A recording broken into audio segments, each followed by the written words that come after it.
Ladies and gentlemen, welcome again to this podcast, Kenya Lens Media, where we analyze politics, we talk politics, and also we give you news updates as they break. So there is something that has reached our news, our newsroom here, and I want us to talk about it. You can equally give me your comment down there in the comment section, and kindly, if you're new here, consider subscribing, liking, and sharing our content. Now, there is a secret phone call between Rigathi Gachagua and William Ruto. A secret phone call that was leaked, indicating perhaps there could be plans to have a truce between Rigathi Gachagua and William Ruto, so that towards 2027. There are so many reasons why this is happening, because William Ruto is another, let me say, is a political genius, and Rigathi Gachagua knows that. He already knows removing William Ruto from his seat is not an easy task. And Rigathi Gachagua is one man also who is so bright and who is so intelligent, and he wants to thread on Raila Odinga's path. Raila Odinga had amalgamated a lot of supporters, had his following, and therefore when he wants to have a truce or a handshake with someone, or rather one president, or he has been having these handshakes since the time of Uhuru Kenyatta. Uhuru Kenyatta had a handshake during the time of Mwai Kibaki. He had the nusu mkate. The time of William Ruto, they had the broad-based. What was making him have that handshake and a truce between him and the sitting president was because of the large and huge following. And Rigathi Gachagua has achieved that. Right now, he is the kingpin of the Mount Kenya region. Many people love him because of the, out of sympathy. He was chased out of the government and he has been attacking the sitting president. And we have that culture as Kenyans, that we love an opposition leader as far as he talks into the administration. He points out issues, he points out loopholes in the administration. We tend to love him because we Kenyans feel that kind of politician really knows the plight of common mwananchi, and that is why perhaps right now Rigathi Gachagua is loved. But I want to remind you, Rigathi Gachagua was one person people found it so hard to love. The way he could behave, the way he could talk, he was one person many people hated. The way he was eating, people hated him from all perspectives. But because he is now hitting William Ruto and pointing out many things that are happening in the William Ruto's administration, now he has become people's darling. And now there are rumors and reports that have reached our desk here. They are saying that there was a phone call before the meeting in Nyandarua at Olkalau during the funeral service of the late David Kiaraho. There was a phone call. They talked almost 30 minutes between Rigathi Gachagua and William Ruto. And many people say this because Rigathi Gachagua wants to do business with the following he has already amalgamated towards the end, or rather towards 2027. And this might be true because even other leaders have said that. I saw Ngunjiri Wamugu pointing out the same. I saw the Githunguri MP Gathoni Wamshomba saying the same, that Rigathi Gachagua, it will not take long before he has, or rather he will have the handshake with William Ruto.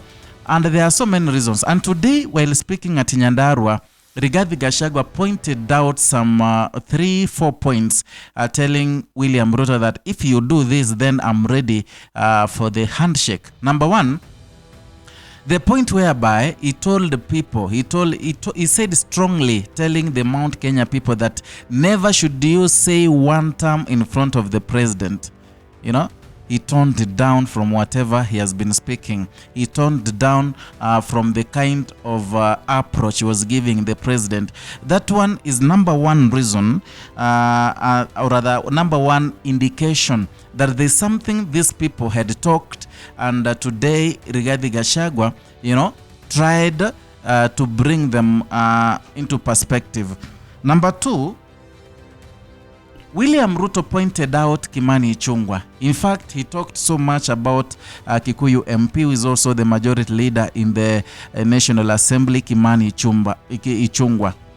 He told the president that if you want peace with the people from the Mlima, kindly do away with these boys, the likes of Kimani Ichung'wah. These people, they are betrayers of our community. They talk bad about our community. They call us tribal, yet they come from this community. Please do away with these boys. In fact, even said that he's planning to hold a big rally in Kikuyu constituency.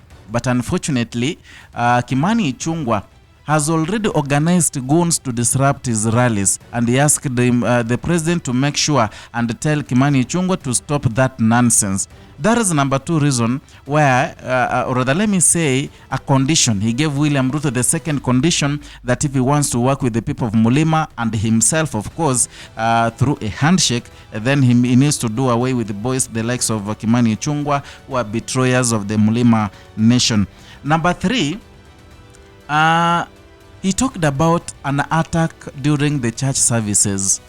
He told William Ruto openly that his policemen are using, or rather are using the powers to tear gas people in churches. They are using that power to disrupt church services. So he asked the president to make sure that one has come to an end, and that marks the 3rd condition he gave the president of Kenya, William Ruto. And perhaps that is what they had talked on their call, but now Rigathi Gachagua, being Rigathi, tried to bring it out again, but indirectly.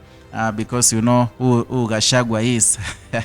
And also he was saying that he knows what to do, he is the kingpin, and also whatever he says, that is what people follows. Another thing, and the last condition, is about the drug abuse in Mount Kenya region.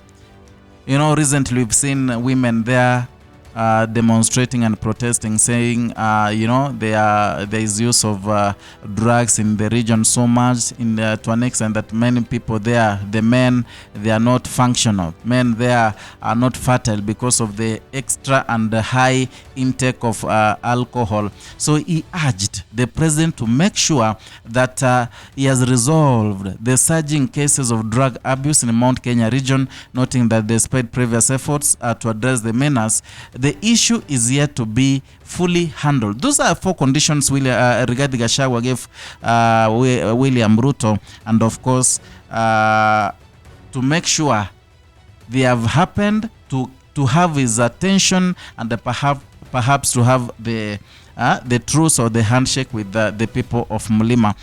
One thing Gachagua is doing, he is doing business with the people of Mount Kenya region.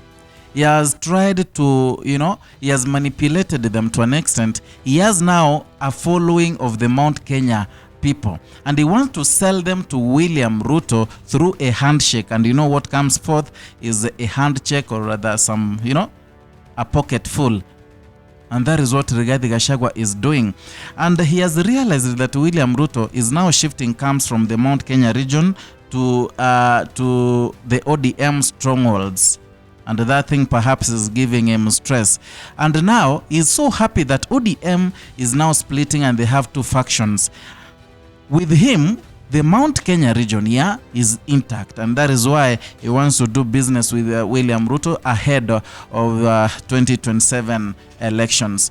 And that is our analysis. Kindly, I know you may have your own opinion. You can write there in the comment section. We can debate there. We talk about it. And also maybe it can form a basis of whatever I'm going to do, or rather a basis of the next video I'm going to bring. So write your comment down there. We will debate, give your opinions. And if you are new here, kindly consider subscribing, liking, and sharing our content so that we can we can move forward together, and it can help us grow this platform. Hit the notification bell, turn it on so that you can get notifications each and every time we bring another video.